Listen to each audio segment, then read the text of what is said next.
Moi, je parle beaucoup.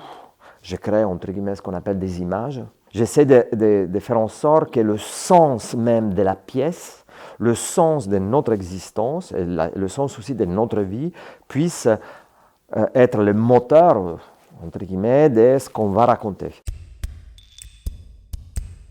Je m'appelle Massimo Din, je suis italo-breton et je suis ce qu'on a dit un artiste, metteur en scène plus précisément. Donc là, j'étais dans une phase de ma vie que j'avais envie d'avoir une connexion encore plus profonde avec moi, mon histoire et l'histoire des personnes qui sont autour de moi.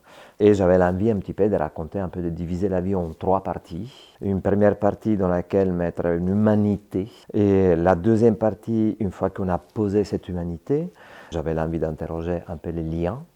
Ça veut dire un âge un peu plus, ce qu'on appelle adulte. Et après, dans la troisième phase, ce sera plutôt à partir des 60 jusqu'à notre fin. Voilà. C'était un peu, qu'est-ce qu'on fait ici? Voilà. Les 3 parties, c'est qu'est-ce qu'on fait ici? Et c'est ce que je pense que toute la grande écriture interroge. On cherche, on creuse un peu, toujours dans le même endroit, qui on est. Dans le premier projet, j'ai travaillé avec Yvon Lemaine, poète, et Arnaud Métivier, accordéoniste. Donc pour la première phase, j'avais besoin d'une écriture peut-être d'un poète, voilà, pour ouvrir, qui puisse faire un peu des tracés de vie. Oui, c'était un peu des bribes de vie mis en poésie et qui puisse participer un peu à cette constitution d'une humanité. Dans le deuxième volet, la rencontre avec Jean Benhammer comme écriture, c'était évident. Je l'ai vu, j'avais l'impression de la connaître depuis une vie entière.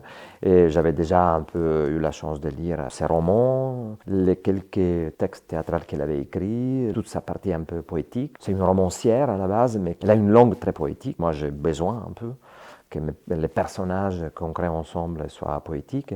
Et j'avais l'envie aussi de la confronter avec Laetitia Cherif, qui fait partie aussi des personnes que moi j'apprécie, que j'aime beaucoup, et que, voilà, avec Céline, c'est plutôt Céline qu'elle m'a parlé de Laetitia. Autant dans la première partie, il y avait du live, l'accordéon, vraiment accordéon pur, donc pas amplification et tout ça. Et là, c'est un travail dans lequel j'ai besoin aussi de l'âme un peu rock. Pour ce qui concerne vraiment la spécificité de ce projet-là, j'ai trouvé que pour mettre en question aussi des idées reçues, des clichés et tout ça, la langue poétique pouvait peut-être être encore plus percutant d'un langage plus quotidien que très souvent le théâtre emploie. J'ai besoin aussi que l'écrivain ou l'écrivaine qui sont avec moi puissent me donner un matériel et composer le texte un peu fruit de toute l'expérience, parce que ça dure quand même 4 ans chaque création. Dans le principe le projet, c'est que la moitié des comédiens, à peu près, ils partent et il y a la moitié des nouveaux qui viennent. Donc les premières, un an et demi comme ça, on fait des résidences qui permettent déjà aux comédiens de se rencontrer, de pratiquer l'art du jeu, de rencontrer le public, de rencontrer l'écriture de l'écrivain qui est avec nous et de rencontrer la musique du musicien qui est avec nous. J'ai la chance de travailler avec des écrivains qui sont quand même, voilà, qui ont une histoire, donc ils ont beaucoup de choses écrites. Et j'essaie de choisir des textes qui sont un peu, qui ont en quelque sorte, ils posent des questions aux endroits qui nous reçoivent pour ces périodes de résidence, que ce n'est pas forcément des endroits théâtraux, mais c'est plutôt des endroits un peu spécifiques, déjà chez nous par exemple, ou l'ancienne prison, ou l'hôpital psychiatrique, que c'est des endroits quand même qui interrogent la troupe, de toute façon, depuis longtemps. Et le texte aussi, très souvent, ils interrogent l'endroit qui nous reçoit. Ça, c'est la première phase. Il y a toujours un temps de présentation. Et plus qu'un temps de présentation, on essaie de faire vraiment ce qu'on appelle les tentacules, parce que le projet s'appelle Un poulpe peuple la ville. Donc, c'est des tentacules qui sont présentés et qui peuvent aussi créer une économie pour la compagnie. La deuxième phase, c'est la troupe continue à répéter. Moi, je reçois le texte, donc dans ces cas-là, en février 2024, dans un mois, je vais recevoir le texte que Jeanne a écrit pendant un an et demi. J'ai un gros travail, 3 mois, 4 mois de dramaturgie. Et le mois de juin, normalement, j'ai terminé la dramaturgie. J'ai un peu fait, on peut dire, le texte selon moi, un peu. Et Jeanne Benanor m'a donné carte blanche, donc elle est tout à fait d'accord sur ça. Et à partir de ça, en juin, on va je fais la distribution directe.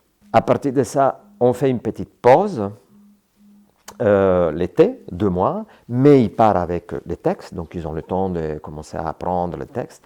Et à partir de septembre, ça c'est la 3e phase, on rentre vraiment dans la création du spectacle. Donc on a pratiquement 8 mois de répétitions. Ma façon de diriger est un peu peut-être particulière, mais c'est lié aussi à mon histoire. Je les dirige, alors moi je parle beaucoup, je crée entre guillemets ce qu'on appelle des images. J'essaie de faire en sorte que le sens même de la pièce, le sens de notre existence, et le sens aussi de notre vie, puisse être le moteur, entre guillemets, de ce qu'on va raconter. Après, une fois qu'ils jouent, effectivement, moi je suis en face d'eux, et je les dirige comme je dirige des musiciens. Voilà. Mais à travers les positions, j'essaie de travailler avec le cœur. C'est un langage que maintenant ils comprennent, voilà, et ils ressentent, on est complètement connectés. C'est vrai que j'adore beaucoup de monde dans le plateau, vraiment, ça j'adore. J'ai la chance d'en avoir 11 plus les musiciens, c'est 12. C'est une partition qu'on écrit. À la fin du compte, dans le théâtre, tout le monde va dans la même direction, hein. Même si on s'est tu, mais on va tous dans la même direction, on sait très bien, on connaît la fin. Le comédien connaît la fin. J'ai choisi des personnes, une humanité d'une puissance qui est immense. Donc déjà là, maintenant, en parlant, je peux être déjà ému. Donc j'ai la chance de recevoir. Voilà. Le théâtre, c'est un métier quand même dur, parce qu'on donne beaucoup.